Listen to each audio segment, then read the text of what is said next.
हे भगवान, देखते ही देखते सोना 1 लाख के पार पहुंच गया। मिडिल क्लास की चिंताएं बढ़ गई हैं। कह रहे हैं कि सोना बस ख्वाब में ही हम खरीद पाएंगे। लेकिन ये अलग अलग वजह क्या है जिससे सोने के दाम बढ़ गए?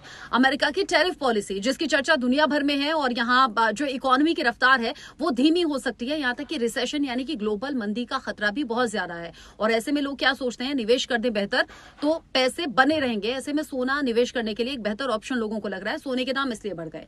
दूसरा एक वजह यह भी है कि डॉलर के मुकाबले रुपए लगातार कमजोर हो रहा है। रुपए की कीमत का घटना, और ऐसे में जो टाइम होता है उसमें सोना इंपोर्ट करने में खर्च बहुत ज्यादा होता है, क्योंकि सोना एक सेफ ऑप्शन होता है।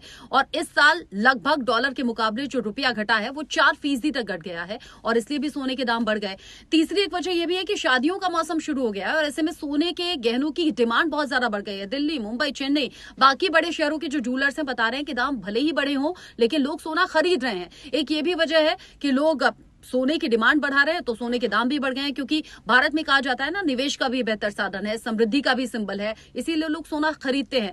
अब तक इस साल 111 दिन में 23,000 से ज्यादा सोने की कीमत बढ़ गई है, और इसका नतीजा यह है कि 24 कैरेट सोने के दाम प्रति 10 ग्राम में 1 लाख के ऊपर पहुंच गए हैं। और एक्सपर्ट्स ये कह रहे हैं कि साल के एंड तक ये कीमत अभी और ज्यादा बढ़ेगी। 1,10,000 के पार भी सोना जा सकता है। ऐसे में आप जरा बताइए, कौन सी क्लास से आप बिलोंग करते हो, और आपके लिए सोना खरीदना पहले के मुकाबले आज कितना टफ है?